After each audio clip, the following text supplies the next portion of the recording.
Yesterday, we confirmed a Twin Cities man died while fighting for the Islamic terrorist group ISIS. And within the last hour, this story is taking yet another turn. Fox 9's Maury Glover joins us live from the studios tonight. Maury, what's the latest? Well, we're hearing yet another American killed while fighting for ISIS in Syria is from Minneapolis. A source telling Fox 9 Abdi Rahman Muhammad was killed fighting the same battle that Douglas McCain died in.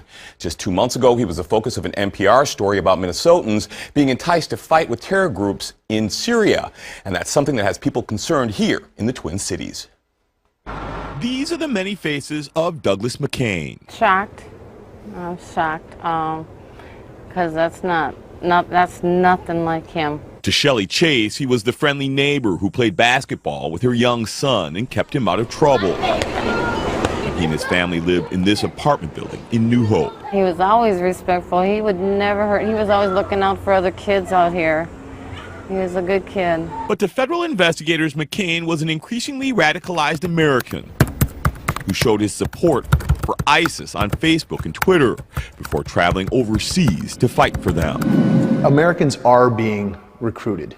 That effort has been ongoing for some time now. Federal investigators say a handful of Minnesotans are among the 100 or so Americans who've left the country to take up arms for militant extremists in Syria. We're just getting stronger and stronger. Most of them disaffected young men, targeted by videos like this one from Al-Shabaab, featuring McCain's high school friend, Troy Castigar, who died fighting in Somalia 2 years ago. This is the real Disneyland. Minnesotans should be concerned about that because we don't want our young people to be misled and to think one thing and actually find out it's quite a different thing, and basically to succumb to propaganda. But Somali community organizer Abdi Bihi says ISIS recently started recruiting young women from the Twin Cities to their cause. Brainwashing them to marry them off to jihadists.